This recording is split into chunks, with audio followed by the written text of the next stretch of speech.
datang di podcast kami. Kali ini kita akan mengupas tuntas tentang kurikulum di sekolah dasar. Nah, pernahkah kalian bertanya-tanya sebenarnya apa sih yang dilakukan anak-anak di sekolah dasar ini? Lalu bagaimana sih kurikulum disusun dan apa saja manfaatnya bagi perkembangan mereka? Nah, di episode kali ini kita akan menggali lebih dalam tentang kurikulum sekolah dasar bersama narasumber kita. Baik, sebelumnya selamat siang Bapak Ibu Guru. Siang. Bagaimana kabar siang ini? Alhamdulillah. Boleh perkenalan Bu? Oke, perkenalkan nama saya Dwi Ernasari. Saya sebagai anggota kurikulum di SDN Rumput 1. Perkenalkan, nama saya Uri Mulyono. Di sini saya selaku koordinator umum di sekolah SDN Rumput 1. Perkenalkan, nama saya Zain Ahyari, kebetulan menjabat sebagai koordinator kesiswaan di SDN Rumput 1. Baik, di sini kami akan memberikan beberapa pertanyaan mengenai kurikulum yang diterapkan di sekolah dasar ini. Yang pertama yaitu bagaimana pandangan Ibu mengenai pentingnya inovasi dalam kurikulum di era pendidikan saat ini? Menurut saya pentingnya inovasi dalam kurikulum saat ini sangat penting sekali karena pada zaman sekarang kan eranya udah maju. Jadi inovasi itu harus dikembangkan agar kurikulum semakin berjalan lebih baik dan mengikuti pembelajaran saat ini. Kan sekarang anak-anak SD sudah banyak yang kenal teknologi nih Bu, sudah banyak kenal YouTube, media-media sosial yang lain. Kira-kira apakah Ibu pernah menerapkan inovasi dalam pembelajaran di kelas? Jika iya, bisa diceritakan inovasinya dan apa dampaknya untuk anak-anak? Baik. Untuk inovasi yang sudah saya terapkan di kelas bisa melalui teknologi maupun secara langsung. Kalau teknologi kita sudah tahu menggunakan internet dalam pembelajaran, sedangkan kalau secara langsung kadang saya akan menggunakan project based learning sehingga membuat siswa itu semakin aktif dan mampu untuk mengikuti pembelajaran praktek secara nyata di dalam kelas maupun di luar kelas. Apakah itu sangat berpengaruh Bu untuk siswa-siswa di sini? Sangat-sangat berpengaruh sekali. Kadang kalau project based learningnya dilakukan di luar kelas, anak-anak tuh sangat tertarik dan aktif. Kalau hanya di dalam kelas itu anak-anak hanya mengikuti apa yang saya perintahkan tanpa dia melakukan kegiatan itu. Berarti lebih cepat tanggap gitu. Betul sekali, sangat cepat tanggap tadi. Baik, kemudian tantangan utama yang Ibu hadapi ketika menerapkan inovasi dalam kegiatan pembelajaran itu apa Ibu? Tantangannya yaitu kadang kendala dengan waktu. Kadang waktu itu tidak cukup dalam penerapan di dalam kelas maupun di luar kelas tadi. Karena sesuai dengan modul ajar yang sudah saya terapkan, kadang waktu itu terhalang. Jadi harus diganti waktu yang selanjutnya. Baik, setelah itu bagaimana dukungan dari sekolah atau kebijakan kurikulum membentuk atau menghambat upaya inovatif Ibu lakukan?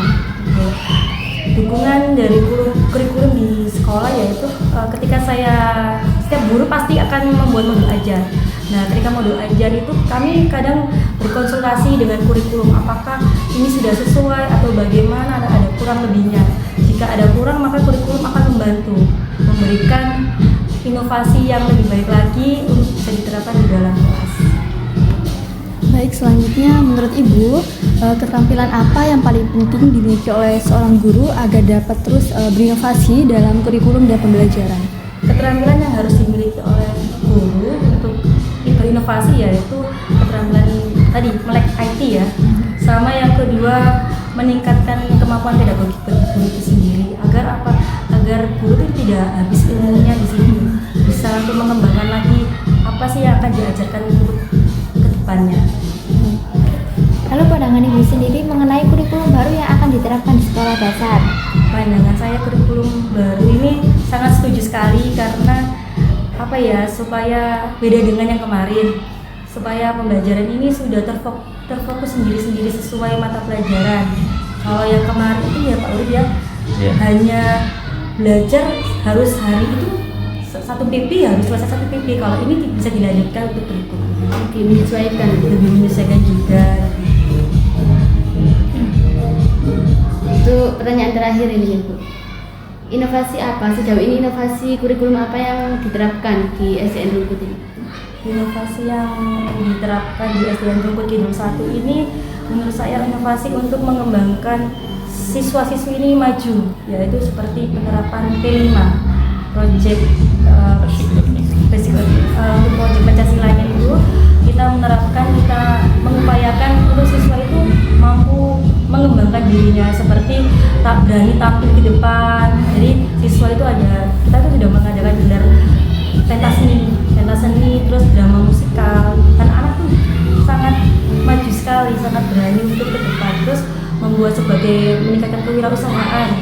Anak membuat karya, membuat apa ya Pak Guru ya, seperti keterampilan yang bisa pengaruh ke masa depan anak itu. Artinya nanti ketika anak itu tidak berhasil di bidang akademik, mungkin di bidang yang lainnya seperti membuat undi-undi dan sebagainya, mungkin diterapkan nanti ketika sudah selesai sekolah atau sudah selesai belajar.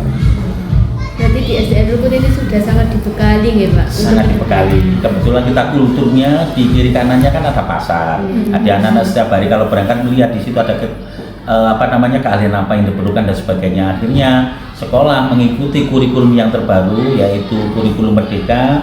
Kita berdasarkan profil pelajar Pancasila yang salah satunya adalah mengembangkan bakat dan minat anak-anak. Jadi akademik oke, non akademik juga Ya. oke sih. Sekian dari kita ya Bu. Terima kasih waktunya Bapak Ibu. Maaf merepotkan. Sama-sama, terima kasih Sama-sama. juga. Amin. Halo semuanya, kita sudah bersama narasumber kita yang kedua. Silakan perkenalan Ibu. Nama saya Bu Farida Nurrahma, saya guru kelas 5 dari SDN Karangbong. Nah, kalau boleh tahu panggilannya siapa Bu? Saya Bu Farida. Bu Farida. Bagaimana kabarnya pagi ini Bu? Alhamdulillah luar biasa. Alhamdulillah. Lanjut langsung ke topik nggih Ibu. Oke, monggo. Untuk kita mau bahas kurikulum di sekolah dasar. Untuk yang pertama, bagaimana sih pandangan Ibu tentang pentingnya inovasi dalam pembelajaran di era pendidikan saat ini? Kalau inovasi pembelajaran di era pendidikan yang saat ini ya penting sekali. Menurut saya juga penting sekali karena perkembangan teknologi kita juga berubah, dunia juga berubah, anak-anak juga di zamannya juga berubah. Jadi perlunya inovasi pendidikan. Baik, kemudian apakah Ibu pernah menerapkan inovasi dalam kegiatan pembelajaran? Jika iya, bisa dijelaskan bentuk inovasinya gimana dan dampaknya terhadap siswa? Inovasi pernah saya lakukan gitu. Jadi inovasi apa yang pernah saya lakukan? Saya melakukan inovasi dalam bentuk pembelajaran yang lebih ke anak-anak gitu. Penyelesaian karakter anak-anak juga penerapan teknologi karena anak-anak tidak lepas dari gadget. Jadi mau tidak mau kita sendiri juga harus inovasi pembelajarannya seperti itu.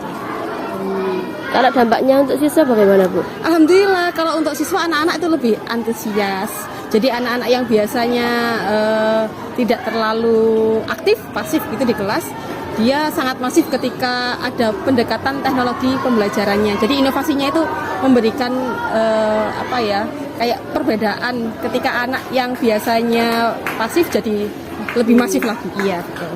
Lalu untuk merencanakan inovasi-inovasi seperti itu pasti kan ada tantangannya ya Ibu. Tantangan utama apa yang Ibu hadapi saat mencoba menerapkan inovasi tersebut? Ini Mbak, tantangannya itu lebih ke persiapan. Jadi persiapannya itu harus lebih lama. Jadi kalau misalnya kita pembelajaran yang konvensional lewat PPT kan lebih gampang. Tapi kalau untuk inovasi pembelajaran persiapannya harus matang gitu. Jadi sebelumnya harus dipersiapkan. Misalnya kita mau bikin kuisis, kita mau bikin video interaktif, kita mau bikin game yang interaktif juga. Jadi kan kita harus persiapan itu lebih lama. Gitu. Kalau untuk waktunya apakah mengganggu Ibu? Kayak kurang waktu atau bagaimana? Kita persiapannya itu jauh-jauh hari ya Mbak ya. Misalnya kayak ini, anak-anak pulang jam 12, sedangkan saya sendiri kan sebagai seorang ASN ada jam kerjanya dari jam 7 sampai dengan jam setengah 3. Jadi dari antara anak-anak pulang setengah 1, setelah selesai istirahat, setengah 1 sampai setengah 3 itu ada persiapan untuk mencari inspirasi. Berarti harus benar-benar matang ya Ibu persiapannya? Iya, betul-betul matang. Sekali di rumah pun juga seperti itu. Kita buka-buka scroll HP pun yang bermanfaat untuk pembelajaran. Jadi benar-benar seperti jadi guru itu 24 jam sebetulnya. Tidak hanya di sekolah saja ya Ibu? Iya, betul. Iya, betul. Baik. Kemudian bagaimana dukungan dari sekolah atau bahkan kebijakan kurikulum itu sudah cukup membantu atau menghambat upaya inovatif yang Ibu lakukan? Alhamdulillah kalau dari segi kurikulum guru itu benar-benar dibebaskan ya Mbak ya. Tapi saya sendiri sebagai bendahara BOS, saya di sini sebagai bendahara BOS ikut memanajemen sekolah. Jadi apapun yang diminta guru itu selalu kita follow up. Jadi misalnya kita kekurangan LCD, kita langsung anggarkan untuk LCD di tahun depan. Kita kekurangan misalnya kekurangan untuk layarnya seperti apa, itu kita anggarkan seperti itu. Jadi untuk follow up-nya sekolahan ya alhamdulillah ya bisa gitu. Berarti termasuk mendukung ya Ibu? Iya betul sekali. Lalu menurut Ibu, guru itu wajib memiliki keunggulan apa yang sekiranya itu bisa terus berinovasi dalam pembelajaran dan kurikulum di era saat ini? Guru itu sebetulnya harus sama seperti murid Mbak, jadi harus lebih banyak belajar juga. Jadi murid belajar, guru juga belajar. Jadi kalau kita pengembangan dirinya itu sangat kurang, ya otomatis nanti ya stagnan di situ-situ aja. Jadi guru juga selain harus berkembang, juga harus bisa berkolaborasi antara guru yang lain juga dengan kepala sekolah gitu. Itu Mbak. Baik, kemudian bagaimana pandangan Ibu mengenai kurikulum baru yang mungkin akan diterapkan di sekolah dasar? Kurikulum baru sebetulnya saat ini kita sudah pakai kurikulum merdeka gitu ya. Dengan kurikulum merdeka juga sekarang juga ada yang namanya Bapak Menteri kita ingin dengan kurikulum merdeka yang lebih deep learning gitu. Jadi kita juga sedang laksanakan itu deep learning juga. Jadi pembelajarannya itu lebih mendalam lagi dengan menyentuh karakter siswa juga, terus lebih pembelajaran yang lebih kompleks lagi supaya anak-anak juga lebih paham untuk kurikulum yang ini. Kalau untuk berita-berita saat ini nih Bu, kan katanya ujian nasional mau diadakan lagi. Bagaimana pendapat Ibu tentang itu? Saya mendukung dan saya siap. Seandainya misalkan ada ujian nasional, otomatis anak-anak akan terpacu belajarnya lagi. Dengan guru-guru juga lebih terpacu lagi supaya pembelajaran juga lebih dalam lagi. Gitu. Kalau dari segi efektivitasnya, kira-kira lebih efektifan ada ujian nasional atau tidak ada ujian nasional, Bu? Sebetulnya menurut kami sebagai pengajar ya, praktisinya, kami akan siap-siap saja Mbak. Misalnya pemerintah akan akan mengadakan ujian nasional. Kita sebagai praktisinya, kita sebagai pelaksananya harus siap apapun yang terjadi. Jadi kalau misalnya saya sendiri apakah akan ada, kita serahkan dulu ke pemerintahnya. Kalau pemerintah menyuruh ya otomatis kita melaksanakan. Harus siap, nggak siap harus siap. Berarti kita opsional ya Bu? Iya, karena sebagai seorang ASN ya otomatis ya dari atas ke bawah juga harus betul-betul dilaksanakan. Terakhir ini Bu, sejauh ini di SD ini inovasi kurikulum apa yang diterapkan dan dipegang sampai saat ini? Inovasi yang di sini tuh yang jelas ya, pertama itu kolaborasi antar guru, itu untuk mendukung sistem sekolah. Jadi anak-anaknya juga sudah supaya mereka betul-betul berinovasi, guru-gurunya harus kolaboratif. Terus kemudian pembelajaran di kelas harus lebih mendalam lagi dengan tidak mengesampingkan pembentukan karakter. Jadi betul-betul karakter harus tetap dibentuk dengan kurikulum yang sejalan dengan kurikulum yang ada di sekolah maupun di kelas gitu. Baik, sudah. Terima kasih Bu. Sama-sama, terima kasih. Demikian dari kita ini, semoga bisa menambah wawasan kita semua.